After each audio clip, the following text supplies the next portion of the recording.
मैं आपके हिंदी शिक्षक विजय लाल शाह। आज हम आप लोग को हिंदी व्याकरण के वर्ग सप्तम का चैप्टर विशेषण के बारे में चर्चा करने जा रहे हैं। अब आइए, विशेषण की परिभाषा क्या है।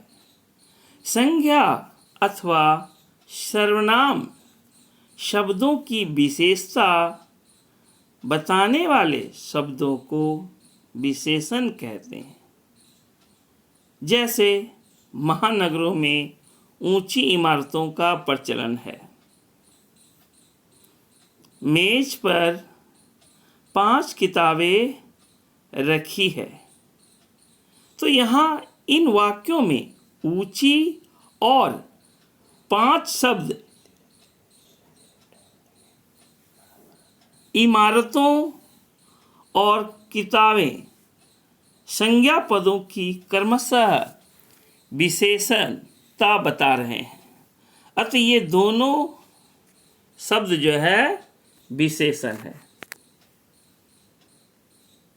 अब आइए, विशेष की परिभाषा। जिन शब्दों की विशेषता बताई जाए उन्हें विशेष कहते हैं। जैसे उपवन में सुंदर गुलाब खिल रहे हैं। इस वाक्य में विशेषण सुंदर विशेषण गुलाब शब्द की विशेषता बता रहे हैं। अतः गुलाब विशेष है। अब देखिए कि वाक्य में विशेषण का क्या स्थान है। वाक्य में विशेषण शब्द 2 प्रकार से प्रयुक्त होते हैं। वे इस प्रकार है। विशेष से पहले इसे विशेष विशेषण कहते हैं। उदाहरण के लिए, जैसे मेरा मित्र अच्छा लड़का है। यह ध्यान रहे कि विशेषण के बीच कोई अन्य संज्ञा पद न आए। इसे ही विशेषण। अब आइए, विशेष के बाद दूसरा नंबर, इसे विधेय विशेषण कहते हैं।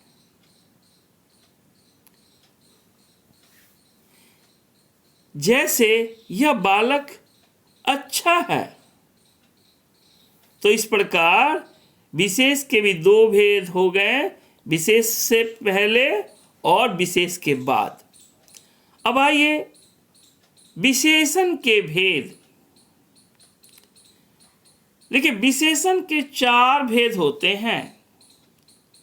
वे इस प्रकार है।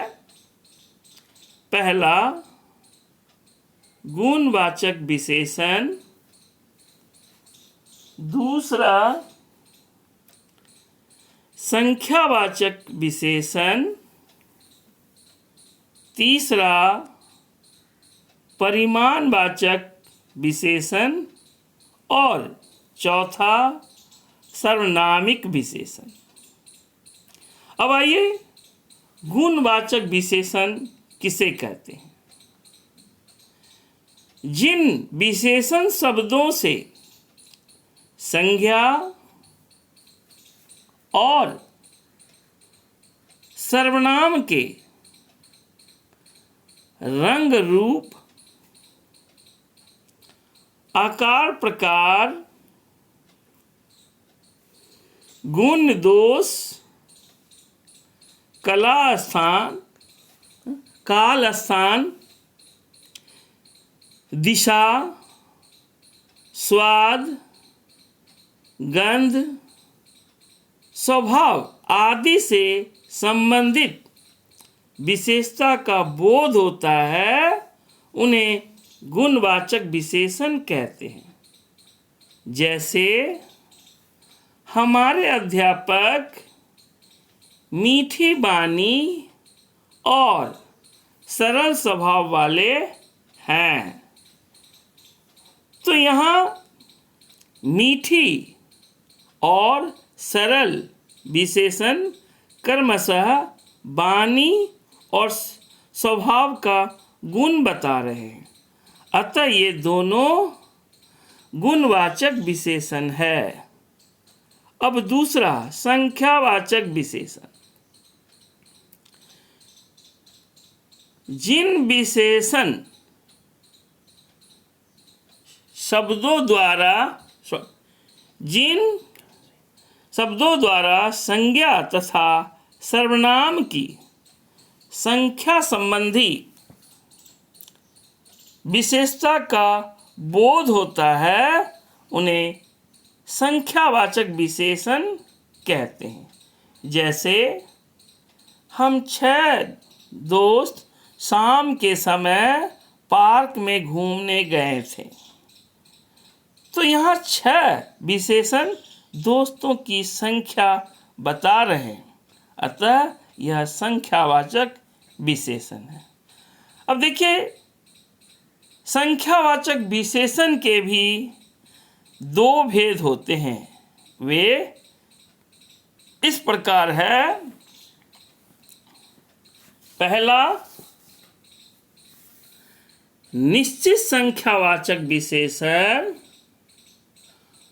दूसरा, अनिश्चित संख्यावाचक विशेषण। अब आइए, निश्चित संख्यावाचक विशेषण किसे कहते हैं? तो जिन संख्यावाचक शब्द से किसी निश्चित संख्या का बोध होता है, उसे ही निश्चित संख्यावाचक विशेषण कहते हैं। जैसे 2 लड़कियां पार्क में घूम रही है।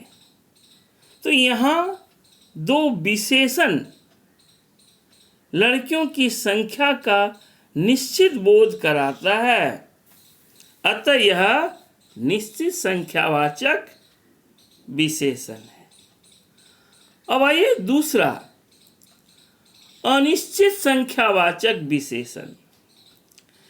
जिन शब्द से निश्चित संख्या का बोध नहीं होता है, उसे अनिश्चित संख्यावाचक विशेषण कहते हैं। जैसे कुछ बच्चे मिलकर पौधे लगा रहे हैं। तो यहाँ कुछ विशेषण बच्चों की संख्या का निश्चित बोध नहीं कराता है, अतः यह अनिश्चित संख्यावाचक विशेषण है। अब आइए विशेषण का तीसरा भेद, परिमाणवाचक विशेषण। जो शब्द संज्ञा और सर्वनाम की मात्रा या परिमाण का बोध कराते हैं, उन्हें परिमाणवाचक विशेषण कहते हैं। जैसे मैं दुकान पर 2 किलो दूध लेने गया। तो यहाँ 2 किलो विशेषण दूध की मात्रा का बोध कराता है, अतः यह परिमाणवाचक विशेषण है। अब आइए, परिमाणवाचक विशेषण के भी 2 भेद होते हैं। वे इस प्रकार है। पहला, निश्चित परिमाणवाचक विशेषण और दूसरा अनिश्चित परिमाणवाचक विशेषण। अब आइए, निश्चित परिमाणवाचक विशेषण किसे कहते हैं? तो वे विशेषण शब्द जो निश्चित माप तौल का बोध कराते हैं से ही निश्चित परिमाणवाचक विशेषण कहलाते हैं। जैसे दादी बाजार से 2 किलो टमाटर लाई, तो यहाँ 2 किलो विशेषण टमाटर के परिणाम का निश्चित बोध कराते हैं, अतः यह निश्चित परिमाणवाचक विशेषण है। अब दूसरा अनिश्चित परिमाणवाचक विशेषण। अनिश्चित परिमाणवाचक विशेषण किसे कहते हैं? तो वे विशेषण शब्द जो संज्ञा तथा सर्वनाम की निश्चित मात्रा का बोध नहीं कराते हैं, उन्हें अनिश्चित परिमाणवाचक विशेषण कहते हैं। जैसे मम्मी दूध में जरा सी चीनी डाल दो, तो यहाँ जरा सी विशेषण चीनी की निश्चित मात्रा का बोध नहीं कराते हैं, अतः यह अनिश्चित परिमाणवाचक विशेषण है। अब आइए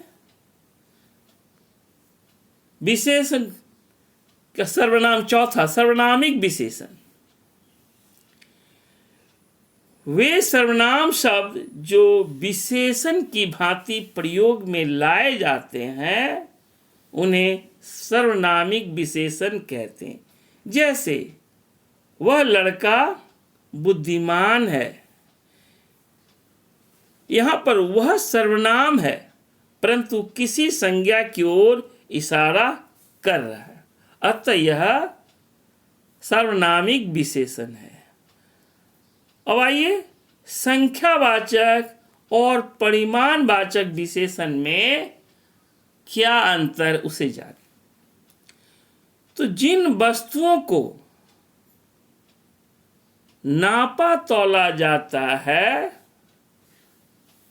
उनकी मात्रा बताने वाले शब्द परिमाणवाचक विशेषण कहलाते हैं, तथा जिन वस्तुओं की गिनती की जा सकती है, उनकी संख्या का बोध कराने वाले शब्द संख्यावाचक विशेषण कहलाते हैं। उदाहरण के लिए जैसे नेहा ने 5 किलो चावल खरीदा, यह परिमाणवाचक विशेषण है क्योंकि यहाँ चावल की मात्रा को दिखाया जा रहा है। और नेहा ने 5 पुस्तकें खरीदी, यह संख्यावाचक विशेषण है क्योंकि यहाँ पुस्तकों की संख्या बताई जा रही है। अब आइए सर्वनाम और सर्वनामिक विशेषण में अंतर। सर्वनाम का प्रयोग संज्ञा के स्थान पर होता है, जबकि सर्वनामिक विशेषण का प्रयोग संज्ञा के साथ संज्ञा की ओर संकेत करते हुए होता है। जैसे यह आज मिलने आई है, तो यहाँ पे यह क्या है? सर्वनाम है। यह पुस्तक मेरी है, तो यहाँ यह शब्द जो है सर्वनामिक विशेषण है। अब आइए प्रविशेषण। प्रविशेषण किसे कहते हैं? जो शब्द विशेषण की विशेषता बताने के लिए प्रयुक्त होते हैं, उन्हें प्रविशेषण कहते हैं। जैसे तालाब में बहुत सुंदर कमल खिले हैं, यहाँ बहुत शब्द सुंदर विशेषण की भी विशेषता को बता रहे हैं, अतः यह प्रविशेषण है। इसके अन्य उदाहरण भी ले सकते हैं कि जैसे हिमालय बहुत ऊंचा पर्वत है, तो यहाँ हिमालय बहुत ऊंचा पर्वत है, ऊंचा तो विशेषण है लेकिन बहुत शब्द लगाकर उसकी विशेषता को और बढ़ा देते हैं, इसलिए यह प्रविशेषण कहलाता है। अब आइए विशेषण बनाने के नियम। सबसे पहले संज्ञा से विशेषण। आइए, पूजा का विशेषण पूज्य, अनुभव का विशेषण अनुभवी, प्रेम का विशेषण प्रेमी, दिन का विशेषण दैनिक। अब आइए दूसरा, सर्वनाम से विशेषण। यह का विशेषण ऐसा, कौन का विशेषण कैसा, तू का विशेषण तुझसा, वह का विशेषण वैसा। अब आइए तीसरा, क्रिया से विशेषण। बेचना का विशेषण होता है बिकाऊ, भूलना का विशेषण भुलक्कर, कथा का विशेषण कथित, लड़ना का विशेषण लड़ाकू। अब आइए चौथा, अव्य से विशेषण। भीतर का विशेषण भीतरी, बाहर का विशेषण बाहरी, आगे का विशेषण अगला और पीछे का विशेषण पिछला। अब आइए विशेषण की अवस्थाएं। देखिए, विशेषण की 3 अवस्थाएं होती है, वे इस प्रकार है। पहला मूलावस्था, दूसरा उत्तरावस्था, तीसरा उत्तमावस्था। अब आइए पहला, मूलावस्था विशेषण किसे कहते हैं? जब किसी एक प्राणी या वस्तु की विशेषता प्रकट की जाती है तो उसे मूलावस्था कहते हैं। जैसे यह करेला करवा है। अब आइए दूसरा, उत्तरावस्था है, जहां 2 प्राणियों का वस्तुओं की विशेषता की तुलना की जा रही हो, उसे उत्तरावस्था कहते हैं। जैसे राधा अनुराधा से ज्यादा सुंदर है। अब आइए तीसरा, उत्तमावस्था। यहाँ 2 से अधिक व्यक्तियों या वस्तुओं में से किसी एक को सबसे अधिक विशेषता युक्त बताया जाता है, उसे ही उत्तमावस्था कहते हैं। जैसे विनायक कक्षा में सबसे बुद्धिमान लड़का है। अब आइए कुछ इसकी मूलावस्था, उत्तरावस्था और उत्तमावस्था के बारे में चर्चा। सबसे पहले देखिए लघु। लघु का उत्तरावस्था होगा लघुत्तर और उत्तमावस्था लघुत्तम। दूसरा, कोमल का कोमलतर कोमलतम। उच्च का उच्चतर उच्चतम। न्यून का न्यूनतर न्यूनतम। श्रेष्ठ का श्रेष्ठतर श्रेष्ठतम। सुंदर का सुंदरतर सुंदरतम। नवीन का नवीनतर नवीनतम। और प्राचीन का प्राचीनतर प्राचीनतम। तो ये विशेषण की ये अवस्था है, जिसे 3 भागों में बताया गया है। तो बच्चों, आज तक के लिए ही, फिर अगली कक्षा में हम अगले विषय पर चर्चा करेंगे। तब तक के लिए धन्यवाद।